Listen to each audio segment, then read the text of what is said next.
వేములపాలెం పంచాయతీ రహదారుల శంకుస్థాపన కార్యక్రమానికి ఇక్కడికి వచ్చేసిన అన్నదమ్ములకి, ఆడపడుచులకి, అక్క చెల్లెలందరికీ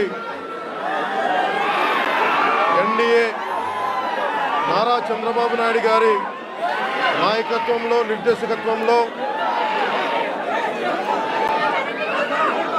రహదారుల నిర్మాణం జరుగుతున్న క్రమంలో నరేంద్ర మోదీ గారు, ప్రధానమంత్రి శ్రీ నరేంద్ర మోదీ గారి కేంద్ర పథకాలతోటి,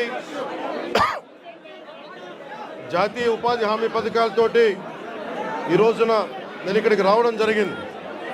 మన బాగుజోల నుండి సిరివర వరకు 9 కిలోమీటర్ల రహదారిని 9.5 కోట్ల రూపాయలతో తారు రోడ్డుగా మారుస్తా ఉన్నాం.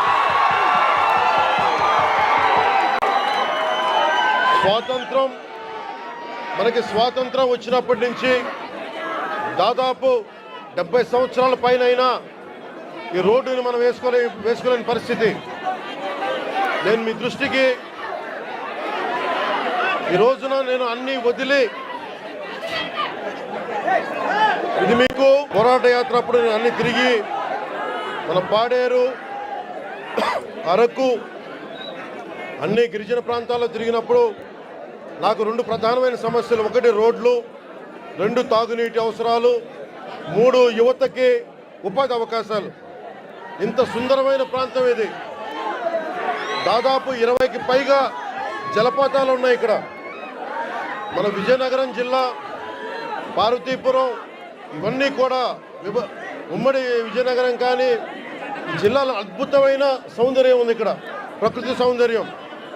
ఇక్కడ టూరిజంని డెవలప్ చేయాలి.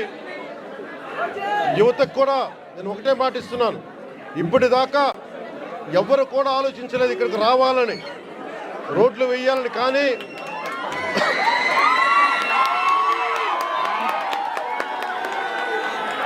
గౌరవ ముఖ్యమంత్రి శ్రీ నారా చంద్రబాబు గారి నాయకత్వంలో ఒకటే నేను కోరాను వారిని, 70 సంవత్సరాలుగా రోడ్లు లేవు ఇక్కడ. 70 సంవత్సరాలుగా రోడ్లు లేవు. బాలింతలు రోజు డోలీలో వచ్చే పరిస్థితి ఉంది. డబ్బులు లేవు ఒకవైపు మన దగ్గర.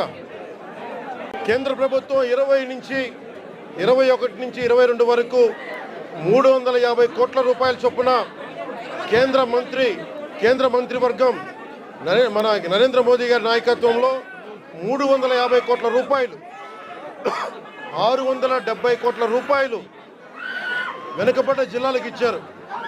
గత ప్రభుత్వం ఆధ్వర్యంలో ఆ నిధులు వస్తే ఆ నిధులు ఈ రోజు దాకా దానికి లెక్క పక్క లేకుండా చేశారు. ఈ రోడ్లు వేయడానికి 9.5 కోట్ల రూపాయలు ఖర్చు. మీ దగ్గరికి ఓట్లు అడిగిన వ్యక్తులు, నేను అన్యాయం అయిపోయిన చెప్పిన బిడ్డ, మీరు చూడండి 5 సంవత్సరాల పాలనలో మీకు రోడ్లు వేయలేకపోయారు. కానీ మేము వచ్చి డబ్బులు లేకపోయినా మన వెనకబడ్డ జిల్లాల కోసం 700 కోట్ల రూపాయలు నిధులు ఇస్తే వాటిని ఖర్చు పెట్టలేదు, దారి మళ్లించేశారు.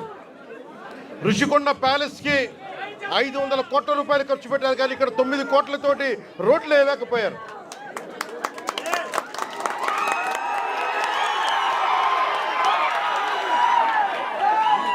నేను ఈ రోజున దీన్ని ఆధారం చేసుకొని ఒకటే చెప్తా ఉన్నాను. ముఖ్యంగా గిరిజన వర్గ ప్రజలందరికీ, మన్యం ప్రాంతంలో ఉండే ప్రజలందరికీ నేను మీకు నారా చంద్రబాబు నాయుడు గారి ఆధ్వర్యంలో నాయకత్వం నడుస్తున్న ఈ కూటమి ప్రభుత్వం తరపున మనకున్న మంత్రివర్గ సహచరులు కానీ, ఎమ్మెల్యేలు కానీ అందరి తరపున నేను మాటిస్తున్నాను.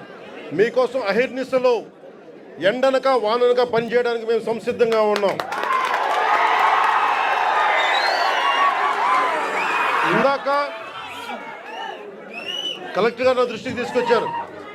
ఇది పైకి మనం ఎంతవరకు వెళ్తాం ఆగుదామంటే ఒకటే మాట చెప్పాను కలెక్టర్ గారికి, 1 కిలోమీటర్ నడిస్తే కానీ సాధక బాధలు తెలియవు నాకు, కనీసం నేను నడవాలి. నేను అలాంటిది 4 డోలీ పట్టుకొని ఒక గర్భిణి స్త్రీని పట్టుకొని ఎంత ఇబ్బంది పడతారో ఆ బాధ నాకు తెలియాలంటే ముందు నేను నడవాలి, నేను నడుస్తాను దీనికి అని చెప్పి.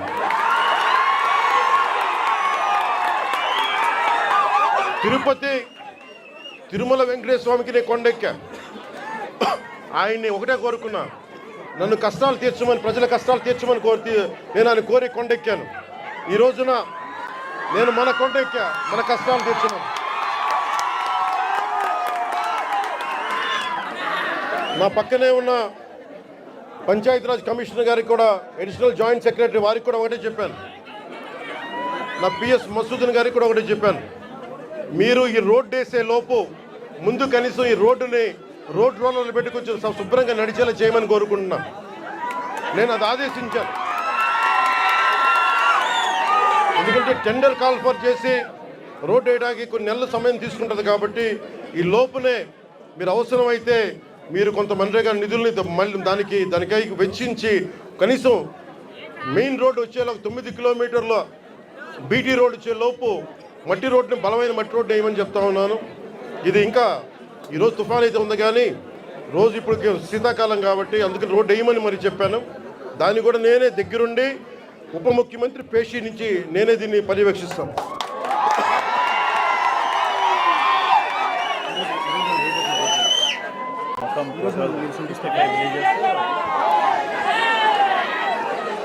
శంకుస్థాపన చేసింది.